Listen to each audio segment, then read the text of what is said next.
Okay, start करते हैं। हम टेम्प डाटा को डिस्कस कर रहे हैं। Temp data just like view data और व्यू बैक की तरह ही है। इसमें जो डिफरेंस है उसको हमने बाद में डिस्कस करना है। और टेम्प डाटा को भी हम व्यू डाटा की तरह ही इनिशियलाइज करते हैं। एक हम टेम्प डाटा लिखते हैं और उसके बाद हम इसमें वैल्यू देते हैं, मतलब की नेम देते हैं, और इस की नेम के बाद हमने जो भी से वैल्यू देनी होती है वो वैल्यू हम पास करते हैं। हाँ, सॉरी और सर, मैं अभी इन हुआ हूँ, तो मुझे थोड़ा जी, सा बताइएगा आप क्या शुरू करवा रहे हैं। अभी मैं स्टार्ट किया है हमने, अभी स्टार्ट किया। अच्छा, चलें, ठीक है। बिल्कुल अभी स्टार्ट इसमें किया। टेम्प डाटा क्या होता है? टेम्प वो डाटा भी एक्चुअली हमारे ऑफिस पास। टाइमिंग जी जी। ऑफिस टाइमिंग कुछ इस तरह की है कि 4:30 बजे तक मेरी ऑफिशियल टाइमिंग है। सही। तो फिर वो उसी के दौरान ही मैं लॉग इन हुआ हूँ अपने जी, मोबाइल से, क्योंकि मैं लैपटॉप से तो कर नहीं सक रहा। सही। ठीक है, तो प्लीज वो मैं इस वजह से मैं आपको कह रहा था। जी, वही वही अभी स्टार्ट किया हमने। टेम्प डाटा जो हमारे चलें। पास एक्चुअली में हमने लास्ट जो लेक्चर में डिस्कस किया था, व्यू बैग और व्यू डाटा कंट्रोलर से डाटा सेंड करने के लिए व्यू में, उसी के लिए हम ये टेम्प डाटा भी यूज करते हैं। लेकिन इसमें थोड़ा सा डिफरेंस है, उस डिफरेंस को हम बाद में डिस्कस करते हैं कि वो क्या डिफरेंस है। मतलब सिर्फ जो यूज होता है वो कंट्रोलर से व्यू में सेंड करने, डाटा सेंड करने के लिए यूज करते हैं हम लोग। तो व्यू डाटा की तरह हम टेम्प डाटा का कीवर्ड यूज करते हैं। देन उसके बाद हम इसमें नेम पास करते हैं। नेम मीन्स के कोई भी कीवर्ड जिसके थ्रू हमने इसको बाद में वहीं पे भी असेस भी करना है। ये हमारा की होती है, ये हमारी वैल्यू होती है। अब इसको व्यू के अंदर असेस करने के लिए हम क्या करते हैं, एक पैराग्राफ हमने बनाया और पैराग्राफ बनाने के बाद हमने नेम, और नेम के बाद हम उसी तरह से टेम्प डाटा पास कर रहे हैं। उसके अंदर हमने जो भी वैल्यू दी होगी वो हम पास करेंगे। अगर हमने यहाँ पे नेम लिखा तो सेम यहाँ पे भी हम नेम ही पास करेंगे।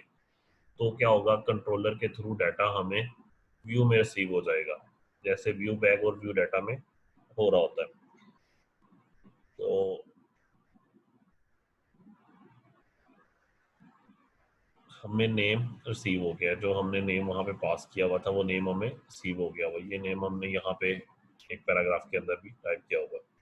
तो टेम्प डाटा भी हमारे पास कंट्रोलर से व्यू के अंदर डाटा सेंड करने के लिए यूज करते हैं। सिमिलरली जिस तरह से हमने बाकियों के लिए देखा था कि हम डिफरेंट टाइप का डाटा सेंड कर सकते हैं, तो टेम्प डाटा के साथ भी हम डिफरेंट टाइप का डाटा सेंड कर सकते हैं। लाइक इन केस अगर हमें कोई स्ट्रिंग अरे सेंड करनी है तो उसके लिए हम एक अरे बनाएंगे स्ट्रिंग टाइप की, और उसके अंदर आप कुछ वैल्यूज एंटर कर दोगे उसके अरे के इंडेक्सेस में। और देन उसके बाद हम क्या करेंगे, टेम्प डाटा बनाएंगे। उसमें हम स्ट्रिंग जो भी नेम आप रखना चाहो, यहाँ पे कुछ भी हम नेम रख सकते हैं। और देन हमारे पास जो स्ट्रिंग का नाम है वो हम इसमें पास कर देंगे। तो ये पूरी की पूरी स्ट्रिंग की अरे हमारे पास टेम्प डाटा में हमें रिसीव हो जाएगी व्यूज के अंदर। तो हम किस तरह से इसको रिसीव कर सकते हैं, हम यहाँ पे क्या करेंगे, एक अनऑर्डर्ड लिस्ट बना रहे हैं। ये हमारे पास एक अनऑर्डर्ड लिस्ट बनी हुई है और उसके अंदर हमने फॉर ईच का लूप यूज किया है, जस्ट लाइक बिफोर, जैसे हमने व्यू डाटा और व्यू बैक के लिए किया था।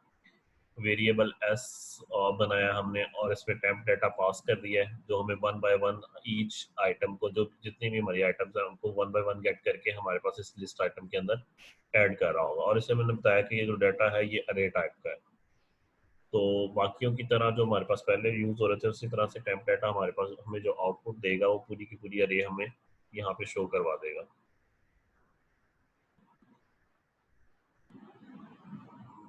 Just a second, syntax error है हमारे पास, हमने ये रिमूव नहीं किया था। और इसको हम दोबारा एग्जीक्यूट करते हैं।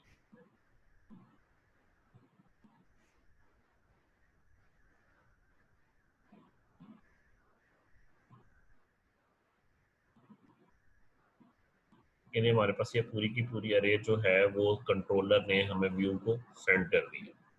तो टेम्प डाटा भी हमारे पास उसी तरह से वर्क कर रहा है, हमें डाटा सेंड कर रहा है कंट्रोलर से व्यू में। और फर्दर अगर हम इसको अरे के अलावा अगर हम इसमें कुछ ऑब्जेक्ट पास करना चाहें तो ऑब्जेक्ट हम किस तरह से पास कर सकते हैं। हमारे पास पहले से एक स्टूडेंट क्लास बनी हुई थी जो हमने पहले भी यूज़ की है लास्ट सेशन में, उसी को हम फर्दर यूज़ करेंगे। हमारे पास स्टूडेंट की क्लास बनी हुई है जिसके अंदर हमने आईडीज, नेम और सैलरीज डिफाइन की हुई है। और इसका हम ऑब्जेक्ट बना रहे हैं स्टूडेंट के नाम से, और इसके अंदर हम वैल्यूज दे रहे हैं, नेम, सैलरी, आईडी, नेम और सैलरी, तीनों चीज़ें पास कर रहे हैं। देन हम इसी तरह टेम्प डाटा के अंदर ये वैल्यूज पास कर देंगे। तो टेम्प डाटा क्या करेगा कि हमें उसी तरह से व्यूज में हम इसको असेस कर सकेंगे। व्यूज में कैसे असेस करेंगे, और ये हमने एक वेरिएबल बनाया है ए के नाम से, मतलब जो भी आप इसमें नाम रखना चाहो, ये तो जस्ट एक वेरिएबल नेम है। और देन हमने टेम्प डाटा जो उधर बनाया था उसी नेम से हम इसको यहाँ पे असेस भी कर रहे हैं। असेस करने के बाद हमने ये उसको सर टाइप कास्ट किया है। रेजर जी, रेजर इंजन डॉट मॉड्यूल्स ये हम टाइप मॉडल्स हैं, कास्ट ये कर रहे हैं। किस लिए यूज करते हैं? ये हम टाइप कास्ट कर रहे हैं स्टूडेंट क्लास में। स्टूडेंट क्लास हमने ये जो बनाई हुई है कि ये जो हमारा डाटा है ये स्टूडेंट टाइप का है, और ये जो पूरे का पूरा ये इसको रेफरेंस दिया हुआ है कि ये क्लास कहाँ पे पड़ी हुई है। रेजर इंजन के नाम से हमारा ये प्रोजेक्ट है, और उसके अंदर मॉडल्स का फोल्डर है, ठीक है, और वहाँ पे हमारे पास ये क्लास पड़ी हुई है स्टूडेंट। तो इसको हम सिर्फ टाइप कास्ट कर रहे हैं। क्लियर हुआ है? जी सर। ठीक है, तो हम जस्ट क्या कर रहे हैं कि पहले हमने टेम्प डाटा को गेट किया और इसको फिर हमने टाइप कास्ट किया है स्टूडेंट क्लास में। और स्टूडेंट क्लास जो है वो एक्चुअली में सिर्फ उसका ये पाथ बता रही है। रेजर इंजन के नाम से हमारा प्रोजेक्ट है, और ये हमारे मॉडल्स के नाम से ये फोल्डर बना हुआ है, और यहाँ से इसे असेस कर। देन क्या करेंगे, हम इनको जी आईडी, सर। इसका आईडी असेस कर लेंगे, इसका नेम असेस करेंगे और सैलरी असेस करेंगे, तो जो कि हमें व्यू में इसी तरह से रिसीव हो जाएगी।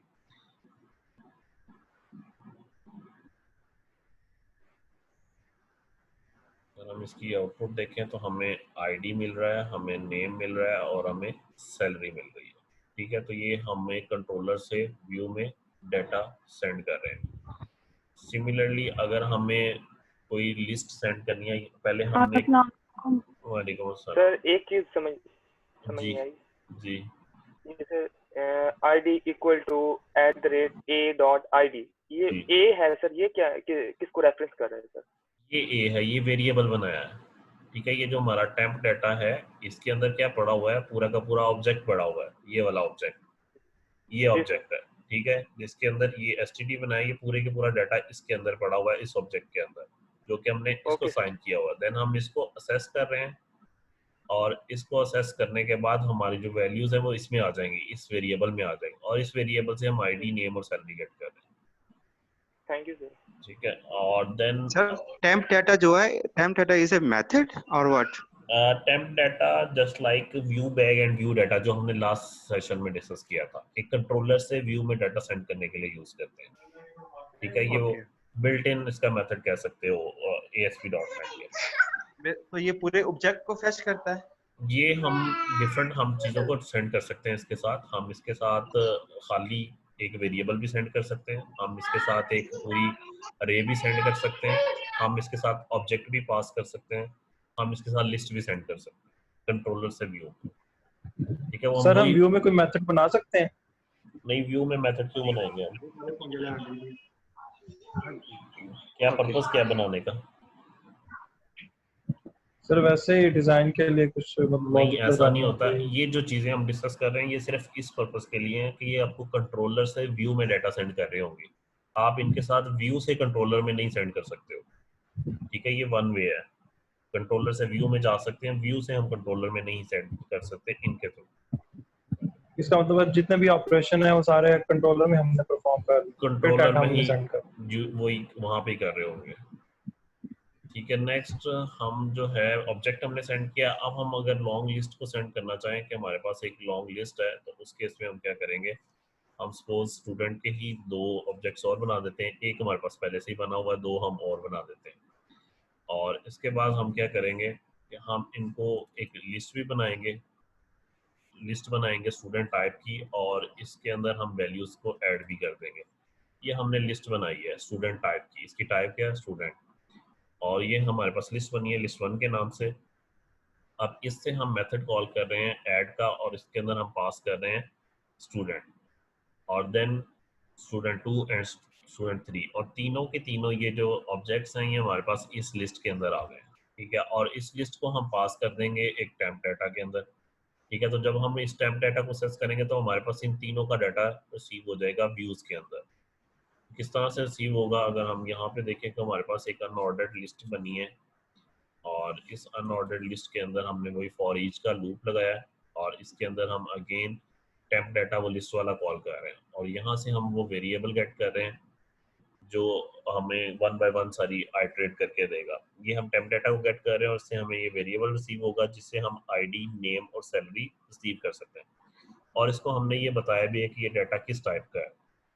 ये डाटा है स्टूडेंट टाइप का, ठीक है। और स्टूडेंट टाइप बताने के लिए उसे हमने कंप्लीट पाथ देना पड़ रहा है कि ये रेजर इंजन के नाम से प्रोजेक्ट है और मॉडल्स के अंदर ये स्टूडेंट की क्लास पड़ी हुई है, इस टाइप की ये लिस्ट है और इस लिस्ट से हमने ये डाटा फेच करना है।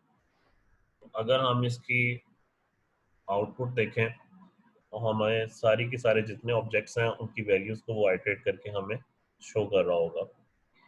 ये हमारे पास तीनों वैल्यूज़ हैं, फर्स्ट वन आईडी, ये ID2 और ये ID3, ठीक है। ये हमारे पास सिंगल वेरिएबल था, हमने एक सिंगल वेरिएबल की वैल्यू सेंड की थी और ये हमने एक पूरी अरे की वैल्यू सेंड की थी। और इसके केस में हमने क्या किया था, एक ऑब्जेक्ट की वैल्यू सेंड की थी और इसके केस में हमने पूरी लिस्ट सेंड की थी, list of object student class की, स्टूडेंट टाइप की, ठीक है। तो टेम्प डाटा के थ्रू हम इस तरह से डाटा सेंड कर सकते हैं। और इसके बाद अगर हम बात करें हमारे पास आगे एक और चीज़ यूज़ होती है जिसे हम स्ट्रॉन्गली टाइप ऑब्जेक्ट कहते हैं, कि अगर हमने स्ट्रॉन्गली टाइप ऑब्जेक्ट्स जो हमारे पास होते हैं उनको सेंड करना है कंट्रोलर से व्यू में, तो वो हम किस तरह से सेंड कर सकते हैं। उसके लिए हमें मॉडल यूज़ करना पड़ता है। लाइक मॉडल किस तरह से हम यूज़ करते हैं, ये हमारे पास यहाँ पे हमने एक मॉडल डिफाइन किया है। मैं इसको पहले अनकमेंट कर दूँ। अच्छा, पहले मैं आपको ये भी बता दूं कि हमने एक क्लास बनाई है ब्लॉग के नाम से। ये आपके मॉडल होते हैं, आप यहाँ पे कुछ भी लिख सकते हो, जो भी आपके जिस तरह का भी आप डाटाबेस से गेट करना चाह रहे हो उसके हम यहाँ पे मॉडल्स बनाएंगे। मैंने नेम और लिंक के नाम से बनाया, हम स्टूडेंट को भी यूज़ कर सकते थे, ज़रूरी नहीं कि हमने ये अलग से बनाना है, उसको भी हम यूज़ कर सकते हैं। तो अब यहाँ पे हम क्या कर रहे हैं कि यहाँ पे हम उस ब्लॉक क्लास का ऑब्जेक्ट्स बना रहे हैं। ये जो ब्लॉक क्लास थी इसके हम ऑब्जेक्ट्स बना रहे हैं जिस तरह स्टूडेंट क्लास के बनाए थे, ब्लॉक 1 के नाम से, ब्लॉक 2 के नाम से। और यहाँ पे हम नेम पास कर रहे हैं और लिंक पास कर रहे हैं, जिस तरह से हम स्टूडेंट का डाटा एंटर कर रहे थे, ये आईडी, नेम और सैलरी ऐड कर रहे हैं, उसी तरह से हम यहाँ पे भी ब्लॉग के अंदर डाटा एंटर कर रहे हैं, नेम और लिंक हमने इसमें ऐड कर दिया। देन हमने क्या बनाया, एक और लिस्ट बनाई है, वो हमने बनाई है ब्लॉग के नाम टाइप की, और इससे हम इन दोनों ऑब्जेक्ट्स को इसके अंदर ऐड कर देंगे। अब इसमें हम आप लोग देख रहे हो कि कोई भी टेम्प डाटा नहीं यूज कर रहे, कोई व्यू बैग नहीं यूज कर रहे, कोई व्यू डाटा नहीं यूज कर रहे, ठीक है। अगर आप उसके अलावा स्ट्रॉन्गली टाइप ऑब्जेक्ट्स को व्यूज के अंदर सेंड करना चाह रहे हो तो उसके केस में हमें यहाँ पे मॉडल डिफाइन करना पड़ता है। ये सबसे ऊपर मैंने मॉडल डिफाइन किया हुआ है, ठीक है। ये मॉडल डिफाइन किया, add model list razor engine dot model dot block, मतलब ये हमारी ब्लॉक की क्लास है, इसका हमने पाथ बताया उसे यहाँ पे, और इसको हमने लिस्ट टाइप का बता दिया कि ये लिस्ट बनाई है ब्लॉक के टाइप की और ये मॉडल है हमारा। अब इस मॉडल से हमारे पास डाटा रिसीव होगा यहाँ पे। हम यहाँ पे से कोई व्यू डाटा नहीं दे रहे हैं, कोई व्यू टेम्प नहीं दे रहे हैं, कुछ भी नहीं दे रहे हैं, जस्ट मॉडल के थ्रू हम इससे वैल्यूज को सेस कर रहे हैं मॉडल, और इसके अंदर हमारे पास एस के अंदर सारी वैल्यूज आ जाएंगी, जो कि हम यहाँ पे एस डॉट नेम, हमने अनऑर्डर्ड लिस्ट बनाई है, उसके अंदर लिस्ट आइटम पास करनी है, एस डॉट नेम। और यहाँ पे क्या हो रहा है कि वो लिंक 2 दफ़ा जितना भी होगा हमारा लूप चलेगा और उसके साथ लिंक अटैच हो जाएगा। तो उसमें से हम जिसको भी क्लिक करेंगे हमारे वो वहाँ पे नेविगेट कर जाएगा। तो एक्चुअली में ये स्ट्रॉन्गली टाइप जो डाटा होता है या मॉडल के थ्रू डाटा हम इस तरह से कंट्रोलर से व्यू में सेंड कर सकते हैं। ये एक उन चीज़ों से थोड़ा सा हटके कॉन्सेप्ट है। तो ये किस तरह से हमारे पास वर्क करेगा,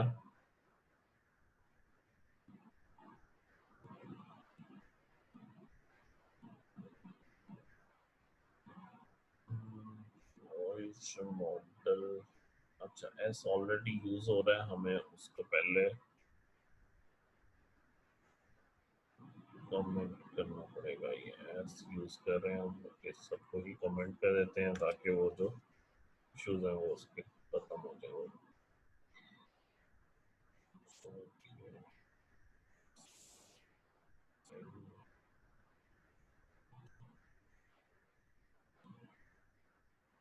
ये भी हमारे पास लिस्ट है, इसको भी हम कर देते हैं। और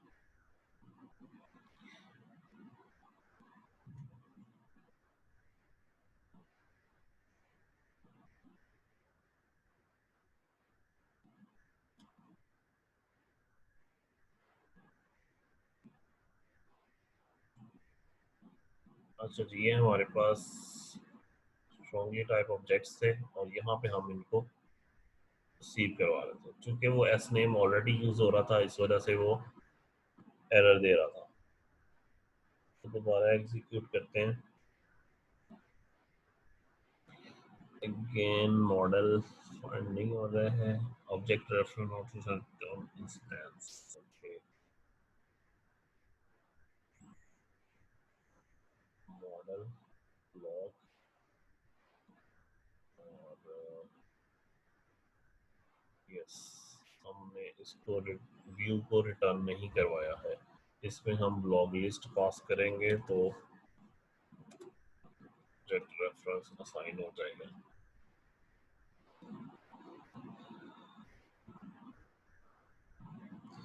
के लिए हमारे पास ये इंडेक्स दोनों शो हो रहे हैं जो हमने कंट्रोलर से व्यू के अंदर सेंड किए हैं। अब इसके ये हमने एंकर टैग्स बनाए थे, इसके अंदर हमने लिंक भी पास किए हैं। अगर हम बीबीसी पे क्लिक करेंगे तो हमें उस पर मूव कर देगा, ये चूँकि हमने लिंक्स लगाए हैं। और इसी तरह हमने गूगल का लिंक लगाया है तो गूगल पे मूव कर देगा। तो ये एक्चुअली में जस्ट ये क्या कर रहे हैं कि अगर आप व्यू डाटा, टेम्प डाटा या व्यू बैग यूज़ नहीं करना चाह रहे हो तो उस केस में आप मॉडल यूज़ कर सकते हो कंट्रोलर से व्यू के अंदर डाटा सेंड करने के लिए। ठीक है, तो ये हमारे पास मॉडल्स बनने थे जिनको हमने यहाँ पे रिसीव किया है। इसके अंदर इस मॉडल के अंदर हमने रिसीव किया है, इसको हमने ऊपर पहले डिक्लेयर भी किया है। यहाँ पे हम डिक्लेयर करेंगे और डिक्लेयर करने के बाद यहाँ पे हम इनको इस मॉडल के थ्रू असेस कर सकते हैं। ठीक है, ये भी एक मेथड है कंट्रोलर से व्यू के अंदर डाटा सेंड करने का। अच्छा, अब हम एक चीज़ जो पहले मैंने बात की थी कि हम इसको आगे जाके डिस्कस करेंगे कि ये टेम्प डाटा बाकियों से डिफरेंट किस तरह से है। उसके लिए हम देख लेते हैं कि ये कैसे डिफरेंट है। हम ये करते हैं कि पहले एक और कंट्रोल, इसी के अंदर हम एक और कंट्रोलर को डिफाइन कर देते हैं, मतलब एक और व्यू बना देते हैं। उसके लिए हम क्या कर रहे हैं कि ये हमारे पास एक और व्यू बना है इंडेक्स 2 के नाम से।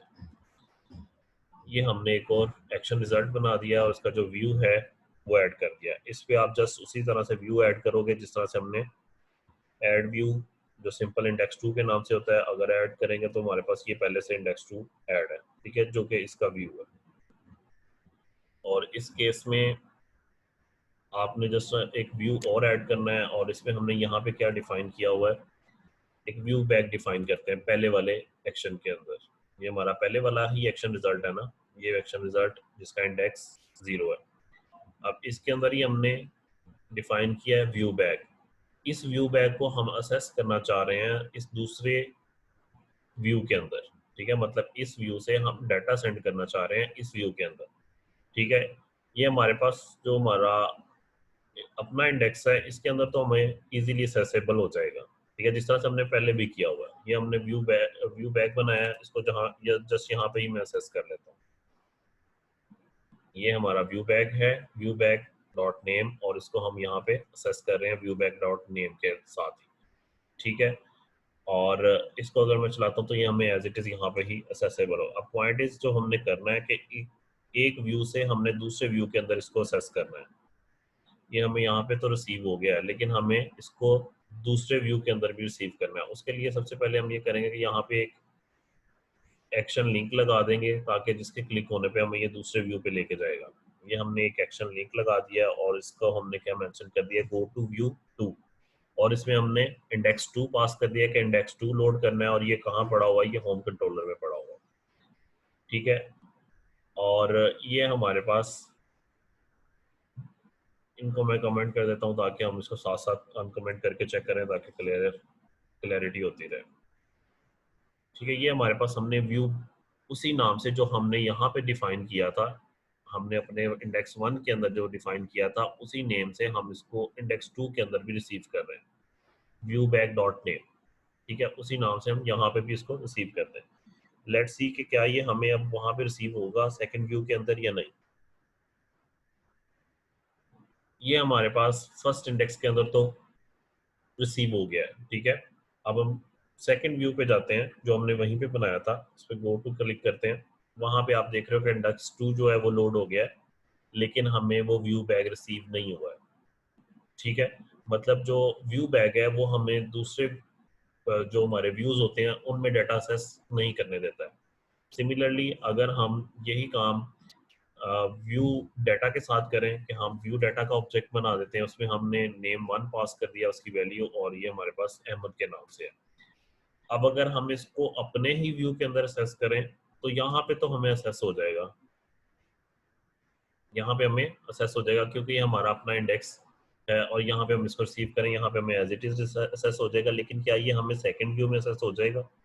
सेकंड व्यू के अंदर भी हम उसी तरह से इसको असेस कर लेते हैं। तो लेट्स सी कि अब हम इसको दोबारा से चला के चेक करते हैं क्या ये सेकंड व्यू के अंदर रिसीव हो सकता है।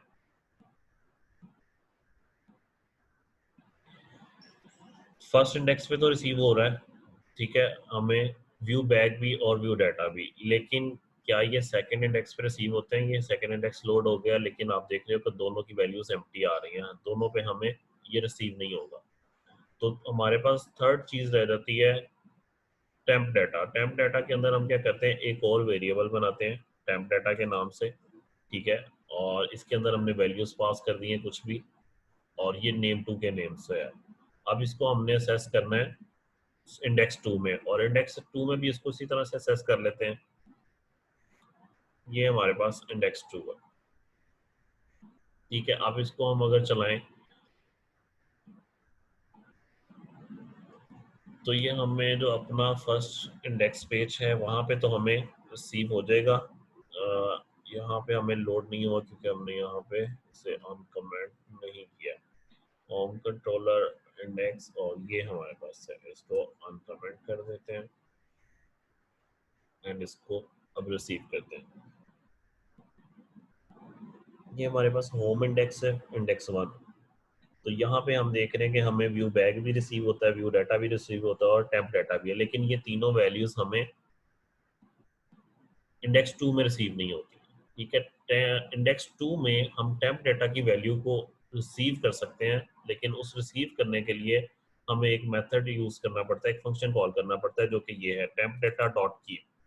जब हम temp data dot keep call करेंगे तो हमें सेकंड व्यू के अंदर इसकी वैल्यू रिसीव हो जाएगी, ठीक है। सेकंड व्यू के अंदर इन दोनों की तो रिसीव नहीं कर सकते हैं, ना व्यू बैक की कर सकते हैं ना व्यू डाटा की कर सकते हैं, लेकिन टेम्प डाटा की कर सकते हैं। टेम्प डाटा को जब हम कीप कर देंगे तो हम इसको सेकंड व्यू के अंदर रिसीव कर सकेंगे।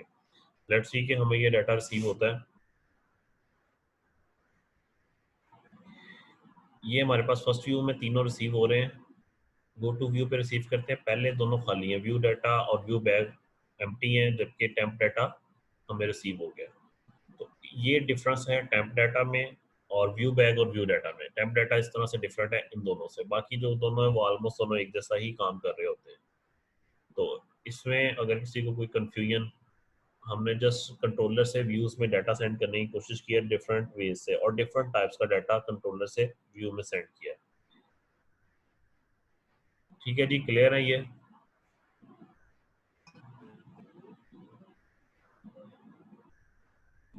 अगर हम फर्दर आगे चलें, इसी सेशन को अगर कंटिन्यू करें, तो आगे हमारे पास हैं कुछ कंट्रोलर्स हैं जिनको मतलब हमने एमवीसी के थ्रू अगर हम वैलिडेशन अप्लाई करना चाहें, हम वैलिडेशन फॉर्म एप्लीकेशन पे तो देखा था कि हम टूल बॉक्स से ड्रैग ड्रॉप करके अप्लाई कर देते थे। अगर आप कस्टम बनाना चाहो किसी भी तरह के कोई भी वैलिडेशंस, तो उसके लिए आप क्या कर सकते हो, एमवीसी के अंदर किसी भी तरह का हम बना सकते हैं।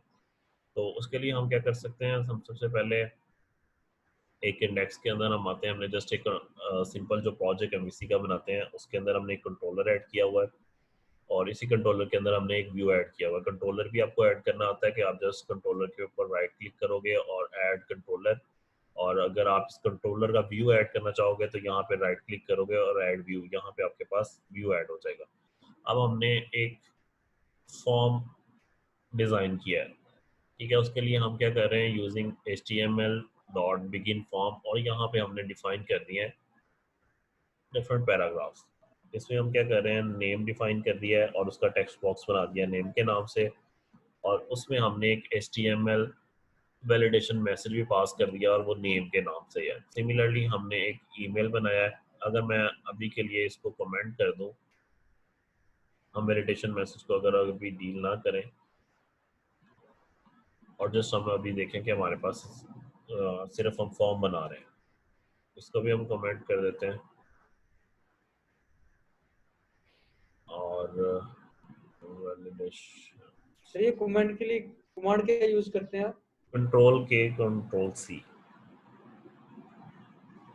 ठीक है, तो हमने क्या किया है, एक टेक्स्ट बॉक्स बनाया है नेम के नाम से, एक टेक्स्ट बॉक्स बनाया है ईमेल के नाम से, सिमिलरली एक और टेक्स्ट बॉक्स बनाया है डेट ऑफ बर्थ के नाम से, और हमने एक इनपुट बनाई है टाइप सबमिट और वैल्यूज की सबमिट। अगर हम इसको व्यू करें तो हमारे पास सिर्फ एक सिंपल सा फॉर्म जनरेट हो रहा होगा जिस नेम, ईमेल और डेट ऑफ बर्थ के नाम से, और एक बटन सबमिट के नाम से। अब हमने इस पे वैलिडेशन अप्लाई करने हैं कि ये हम इसमें हमारे पास जो डाटा आ रहा है वो एक्यूरेट आ रहा है या कुछ गलत डाटा एंटर हो रहा है या कोई एम्प्टी डाटा तो नहीं एंटर हो रहा है। तो उस केस के लिए हम क्या कर रहे हैं, हम सबसे पहले क्या करते हैं, हम यहाँ पे ये HTML जिनको मैंने कमेंट किया था इनको मैं अनकमेंट कर देता हूँ कि हमने ये वैलिडेशन मैसेज शो करवाने हैं। ये हमारे पास वैलिडेशन मैसेज है। ठीक है, ये हमारे पास वैलिडेशन मैसेज है और इनका हमने चेक करना है कि ये एम्प्टी वगैरह तो नहीं है। तो उस केस के लिए हम यहाँ पे क्या करेंगे, सबसे पहले एक HTTP पोस्ट बनाएंगे, उसका नाम हमने एक्शन रिजल्ट इंडेक्स बना दिया और यहाँ पे हमने उन तीनों वेरिएबल्स को पास कर दिया, नेम, ईमेल और डेट ऑफ बर्थ। अब जस्ट यहाँ पे हमने क्या करना है, if name dot length is equal to 0 that means empty, और यहाँ पे हमने मॉडल स्टेट शो करवा देना है। मॉडल स्टेट के अंदर हमने एरर पास कर देना है कि आपका जो नेम है वो रिक्वायर्ड है, वो आप एम्प्टी एंटर नहीं कर सकते हो। सिमिलरली ईमेल के साथ भी करेंगे कि अगर ईमेल भी इक्वल टू 0 है मॉडल तो स्टेट क्या होती है? मॉडल स्टेट वहाँ पे हमें एरर शो करने के लिए, व्यू के अंदर मॉडल एरर ऐड करने के लिए, डिफरेंट पर्पसेस के लिए यूज होता है। उसमें से एक मेथड जो हमारे पास है वो ऐड मॉडल एरर। और सिमिलरली हम ये कर रहे हैं डेट ऑफ बर्थ के साथ भी। ठीक है, तो ये क्या शो कराएंगे, यहाँ पे हमने स्टैटिक पास कर दिया, वो एरर व्यू बैक भी ऐड कर दिया, हम वो भी ऐड कर सकते हैं, लेकिन ये वाला हमारे पास रिक्वायर्ड के लिए यूज हो रहा है। ठीक है, तो अगर हम अब इसको एग्जीक्यूट करें तो ये हमें एम्प्टी ऐड नहीं करने देगा। इसको हम सबमिट करें तो हमें ये name is required, email is required, date of birth is required, इसके साथ स्टैटिक है, उसके साथ हमने एक व्यू बैक भी बनाया जिसकी वजह से हमें ये स्टैटिक शो हो रहा है।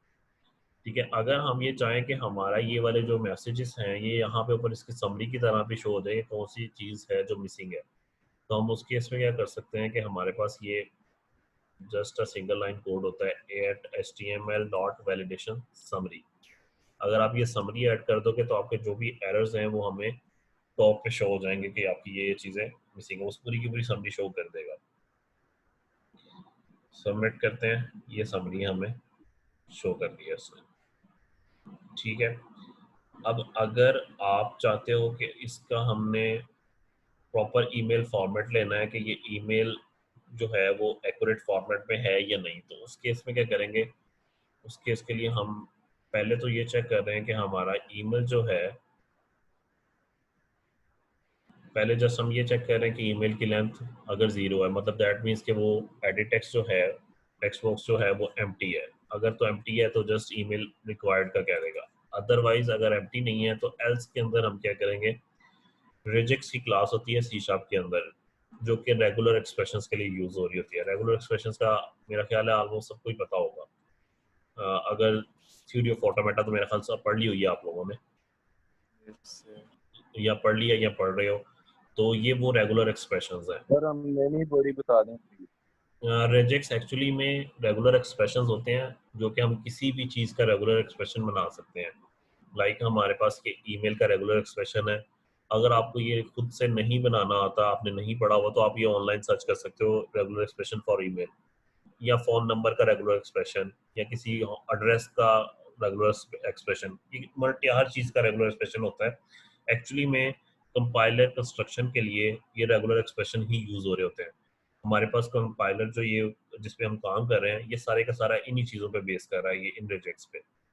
हम अगर कोई गलत चीज़ भी एंटर करते हैं जो हमें वो एरर शो कर रहा था, वो भी इसी की चीज़ पे बेस पे चेक कर रहा होता है कि ये क्या चीज़ है। ये अब जो एरर शो कर रहा है बैक एंड पे इसके लिए रिजेक्ट्स ही चल रहे हैं जो कि चेक कर रहे हैं कि ये चीज़ें सिंटैक्स गलत ऐड कर रहा है, तो कंपाइलर हमें हमेशा सिंटैक्स का एरर दे रहा होता है, तो सिंटैक्स वगैरह हम ये इनके थ्रू चेक कर सकते हैं।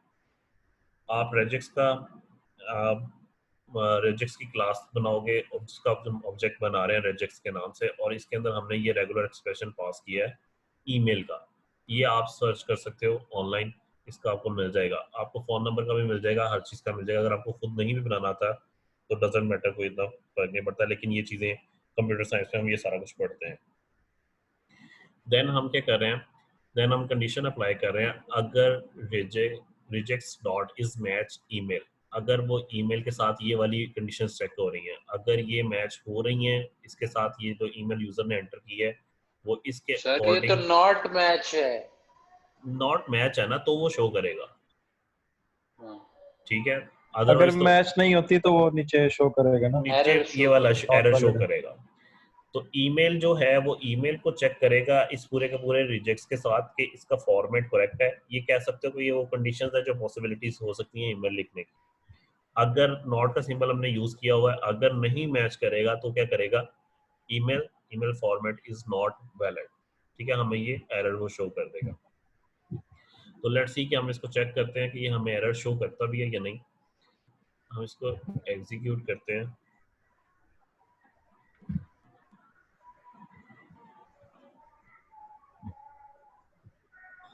सबसे पहले तो हमें एम्प्टी का एरर आ रहा है, उसके बाद नेम के अंदर कुछ ऐड कर देते हैं, डेट ऑफ बर्थ के अंदर कुछ ऐड कर देते हैं, और ईमेल रैंडमली ऐड कर देते हैं, सबमिट करते हैं। Email format is not valid, ठीक है।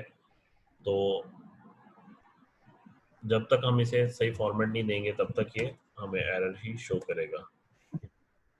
अब इस पे हमने कुछ एक्शन नहीं परफॉर्म किया हुआ, मतलब वो एक जावास्क्रिप्ट का कोड लगाया, वो मैं बताता हूँ कि क्या है, ठीक है। अब हमारा सर मतलब कोड सही था सर, जी। अगर हम चाहते हैं कि ये कर्सर जो है जिस पे एरर आ रहा है जिस बॉक्स में, उसमें चला जाए कर्सर, तो हाँ जी, हाईलाइट हो जाए, वो तो क्या सेट करें? फोकस होता है, सेट फोकस उसकी प्रॉपर्टी होती है, वो आप सी शार्प के थ्रू से हैंडल कर सकते हैं, सी शार्प के थ्रू भी कर सकते हैं, ड्रैग एंड ड्रॉप से उसमें भी कर सकते हो।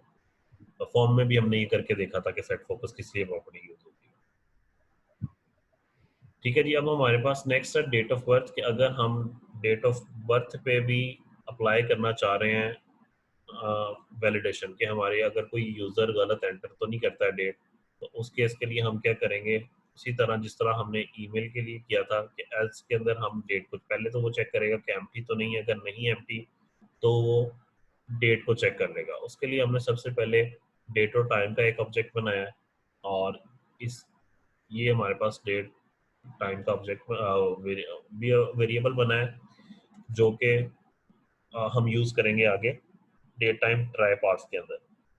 देन हमने एक बूलियन सेट किया है इस डेट फॉर्मेट करेक्ट के नाम से। अब ये क्या करेगा, इसके अंदर हम पास कर रहे हैं डेट, और इसमें हमने पास कर दिया डेट ऑफ बर्थ जो भी यूजर ने एंटर की होगी, और इसे हमने आउट कर दिया है टेम्पलेट जो हमें इसने आउटपुट देनी है। देन हम इस पे यहाँ पे चेक कर रहे हैं कि इस date format correct equal to false, that means कि अगर ये फॉल्स है तो क्या करेगा, मॉडल स्टेट के अंदर हमारे पास ऐड कर देगा date of birth is not valid, और फॉर्मेट सेट कर दिया हमने, ये फॉर्मेट ऐड करो, ठीक है, अदरवाइज वो से एरर शो करेगा। और यहाँ पे हमने एक व्यू बैग भी ऐड कर दिया है, view bag error date of birth, और उसमें हमने स्टैरिक ऐड कर दिया। अगर आप वहाँ पे मैसेज शो करना चाह रहे हो तो ये यूज़ कर लो, कि अगर वहाँ पे नहीं शो करना चाह रहे तो व्यू बैग यूज़ कर लो, और व्यू बैग को यहाँ पे आप डेट ऑफ बर्थ में हम इसको ऐड भी करवा देते हैं व्यू बैग, और यहाँ पे हमने एरर मैसेज पास कर दिया, ठीक है। अगर आपने ये नहीं शो करना तो इसको कमेंट कर देंगे, लाइक मैं अगर इसको कमेंट कर दूं, इसको कमेंट कर देता हूँ, इस पर हमें सिर्फ ये एरर मैसेज शो होगा, सिर्फ स्टैरिक शो होगा, और स्टैरिक के बाद जो एरर होगा वो हमारे पास समरी में शो हो रहा होगा, ठीक है। तो उसके इसमें क्या होगा,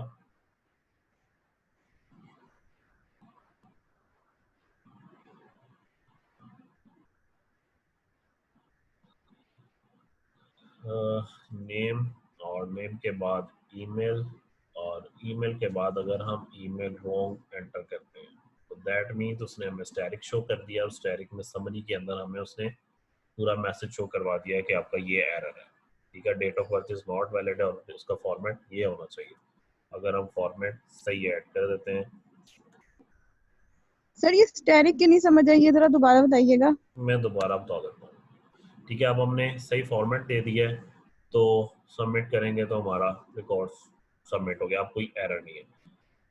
जो आप इसकी बात कर रहे हैं स्टैटिक की, वो स्टैटिक एक्चुअली में हमने ये किया है कि ये हमारा जो एरर है यहाँ से हमने ये वाला एरर रिमूव कर दिया है, ये वाला एरर, ये मैं ईमेल का भी रिमूव कर देता हूँ, कंट्रोल के और कमेंट कर दिया, और यहाँ पे हम इसके भी जगह भी व्यू बैग लगा देते हैं। हम यहाँ पे एक व्यू बैग ये हमारे पास बना हुआ है ईमेल के नाम से, अलर्ट, ईमेल अलर्ट के नाम से, हम इसी को वहाँ पे प्लेस कर देते हैं। और अब हमें ईमेल का भी मैसेज वहाँ पे शो नहीं होगा, उसकी जगह पे हमें स्टैटिक शो होगा। ठीक है, अगर हमने यहाँ पे व्यू बैग के अंदर स्टैटिक नहीं है, यहाँ पे हम स्टैटिक ऐड कर देते हैं। ठीक है, अब इस केस में भी क्या होगा कि हमारे पास जो है वहाँ पे उसी लाइन के आगे मैसेज नहीं शो होगा, जबकि समरी के अंदर मैसेज शो होगा। लाइक अगर हम इसको चलाते हैं दोबारा,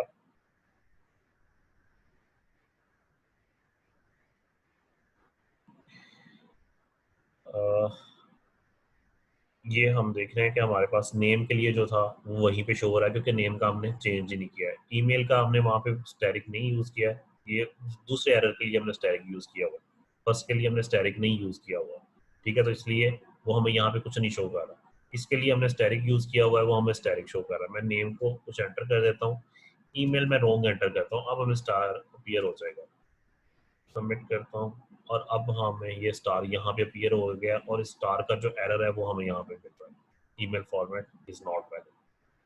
ठीक है, तो ये हमारे पास दो तरह से हो सकता है, हम या तो यहाँ पे ही इसका शो करवा दें या हम समरी के अंदर शो करवा दें, जिस तरह से आप मर्जी कर सकते हो, आपकी अपनी चॉइस है।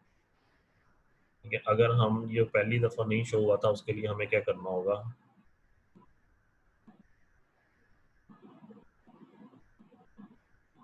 इसके लिए अगर हम यहाँ पे भी स्टैटिक शो करवा देंगे, ठीक है, ईमेल इज रिक्वायर्ड की जगह अगर स्टैटिक शो करवा देंगे तो वहाँ पे हमें उसी टाइम भी एरर शो हो जाएगा इस मॉडल स्टेट की तरफ। ठीक है, ये दो तरह से हम कर सकते हैं। ठीक है, और देन इसके बाद हमने डेट ऑफ बर्थ देख लिया कि अगर सही फॉर्मेट ऐड करते हैं तो हमें एरर नहीं आता है।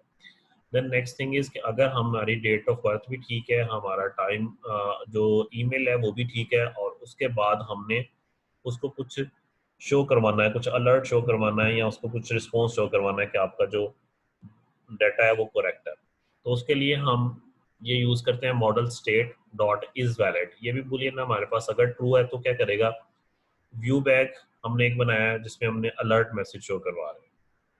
अलर्ट मैसेज के अंदर हमने एक स्क्रिप्ट टाइप कर दिया है, स्क्रिप्ट के अंदर हमने क्या किया है, यहाँ पे हमने एक अलर्ट शो कर दिया, अलर्ट चेंजेस सेव सक्सेसफुली। इससे पहले डेफिनेटली हमारा यहाँ पे डेटाबेस का कोड आएगा जो कि सारा डाटा इंसर्ट कर रहा होगा, जो कि ये इसको पहले वैलिड करेगा कि आपका जो भी डाटा एंटर हुआ वो वैलिड है, और फिर डेटाबेस के अंदर कोड इंसर्ट होगा, इंसर्ट होने के बाद हम उसको रिस्पॉन्स शो करवा देंगे।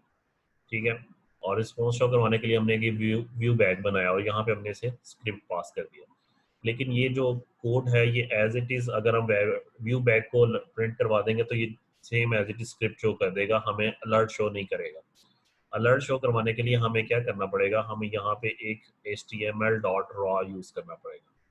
अगर रॉ नहीं यूज करेंगे तो हमें वो script as it is text के तौर पे वहाँ पे शो कर देगा। अब जो हमें वो अलर्ट शो हो रहा है वो इसकी वजह से शो हो रहा है। अगर सपोज मैं इसको सिर्फ व्यू बैग अगर प्रिंट करा देते हैं, ऐड का सिंबल यूज करते हैं और मैं इसको कमेंट कर देता हूँ।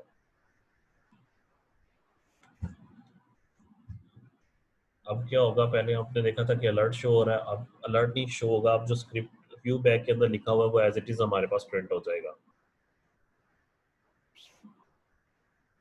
नेम टाइप कर दें और ईमेल टाइप कर दें, ईमेल के बाद हमें डेट टाइप करनी है, सबमिट। ठीक है, अब ये स्क्रिप्ट हमें एज इट इज शो हो गई। ठीक है, ये तब अलर्ट हमें कब शो करेगा, जब हम इसकी जगह पे ये यूज करेंगे html.raw, अब हमें अलर्ट शो होगा।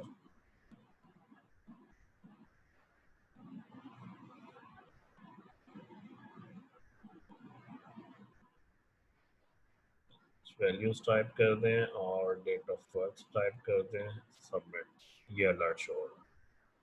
ठीक है जी, तो ये हमारे पास वैलिडेशन कंट्रोल हैं जो एम्बेसी के थ्रू हम इनको यूज़ करते हैं। क्लियर है सबको? कोई कंफ्यूजन? सर वो स्क्रिप्ट